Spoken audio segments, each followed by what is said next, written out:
This is TWiT. The invitations are out. I think Apple probably waited till we were finished the show last week to send them out, just like always. But they did go out. They have been received. It is, as widely suspected, as I think we talked about for several weeks, going to be on Wednesday, September 12th, because September 11th, the Tuesday day, is akin to a Memorial Day in the US. So the 12th makes a lot of sense. Now, the invitation confused some people right out of the gate because it was a circle, and that led to all sorts of internet, social, blog, YouTube, podcast speculation that, oh my God, we're getting round watch faces or a round phone, or no, this is the logo for Apple Park. It is literally the ring building at Apple. It is on all the t-shirts at Apple Park. The motto. I was imagining Ultimate Frisbee at the Apple Park, which would be outstanding. Marquez Brownlee would win, though. I mean, MKBHD would just win, so it wouldn't be fair. But no, it is the Apple t-shirt, the Apple Park logo. But they do say gather around. Andy, do you have any tea leaf reading on this? Is this just Apple being cute, or are they going to start putting us squares into round pegs?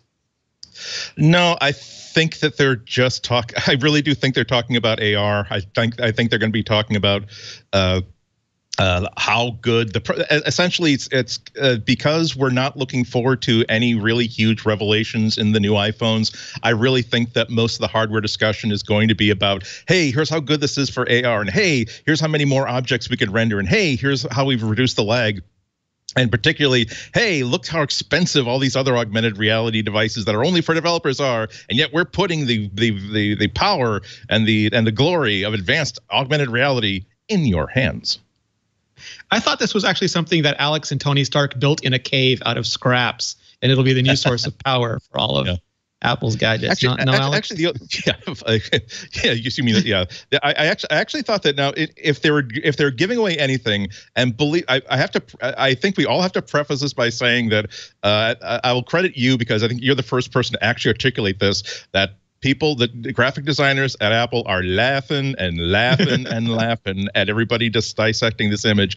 But the thing that came to mind was that it is a ring, but it is copper. And I was thinking maybe it is a Qi charger charge ring, and maybe we're going to actually see the new charger. Yeah.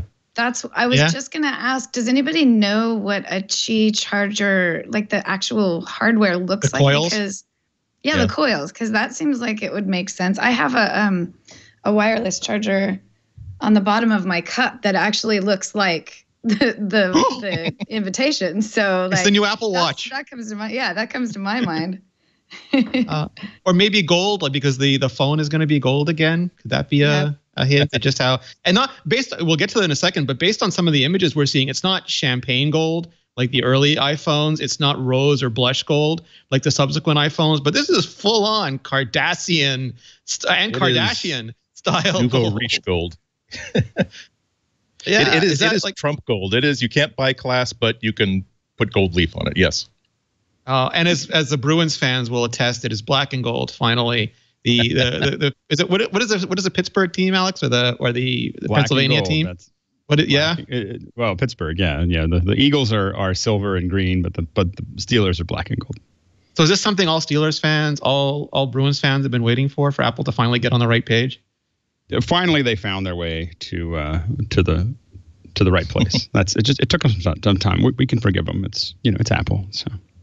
So there's the picture. 9to5Mac scored this. Some people, again, I love everybody in the blogger YouTube podcast community. Some people thought these were marketing images leaked by Apple to generate buzz.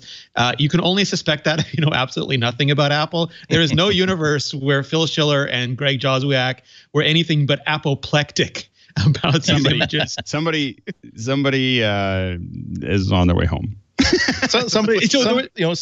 Somebody realized that if I want to quit, but if I quit, I don't get unemployment insurance payouts. If I get fired. No, I don't. I mean, I think that they'll obviously, however it got out, there'll be a lot of, I'm sure that there'll be lots of meetings and discussions and how do we never have this happen again. I don't think anyone probably lost their job over it, but there was some speculation because Guillermo Rambo from 9to5Mac, who I believe found these images, he was watching. He also managed to find one of Apple's early test broadcast streams from the event, but that was showing old stuff. That was showing like the air power from last year. That they don't test it with leaks with our marketing images of unreleased products. That's just not how they go. So it's possible that Apple for years has been doing sort of a security through obscurity, where they rely on people not knowing the names for URLs that are on publicly accessible web portals, or even slightly publicly accessible web portals. And you could sit there and type things in and maybe get a match. And because there's only 2 images, it's not like they found every marketing image that's going to be coming up on the event. It's interesting, but they did get out. And Lori, the thing that shook me at first was that the images, which I believe is Jupiter, on the top of these, they make it look like a very short lava lamp or a very humped, but it's not really. That's just the wallpaper on the phone, right? We're not going back to a rounded iPhone. Well, I mean, that kind of brings up the question of naming. I mean, maybe we're going to change iOS 12 into iOS Jupiter. Start giving our mobile software names the way we give our Mac software names. Right? Weren't there like a couple versions of macOS minor updates that were named after the children of Greek gods, like Deimos and Phobos, which are also moons, I think, or Loki? There's something there. But yeah, so these images got out. We're looking at the phone. Andy, iPhone XS, iPhone XS, tennis. I think Snell said tennis, and I can never unsee it. It is U.S. Open week. What do you think? I mean, it's an obvious name in hindsight because they've been using product name S as their cycle for years. But I thought maybe once we got to Roman numeral 10, we'd be beyond that. Yeah, it's weird.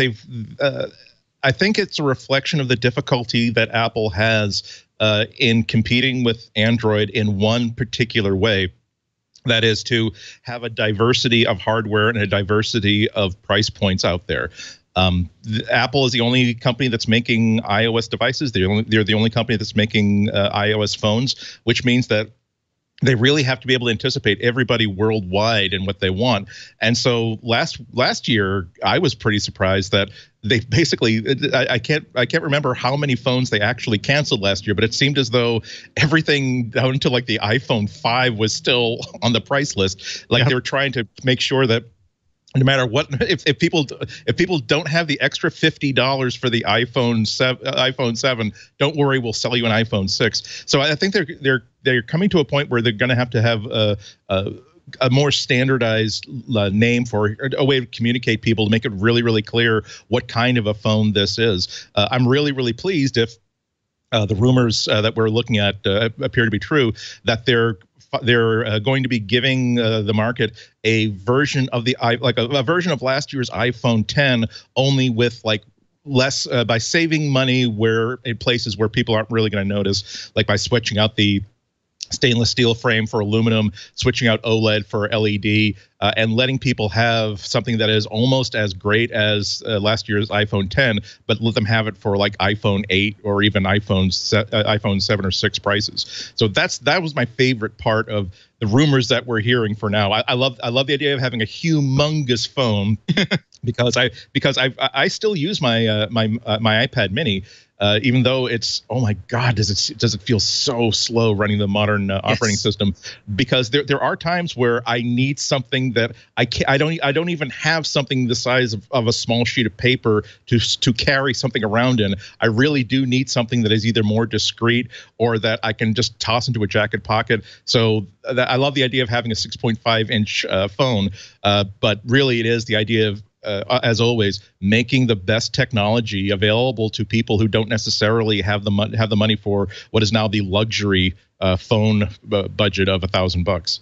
Well, I'm still stuck on the name, though. Opposite of you, I actually prefer the 4-inch phone size. So I'm wanting the iPhone 10 body and hardware in a 4-inch form factor. So that's why I would love the low cost iPhone 10 style thing as well, but I want it to be smaller, not larger. Yeah.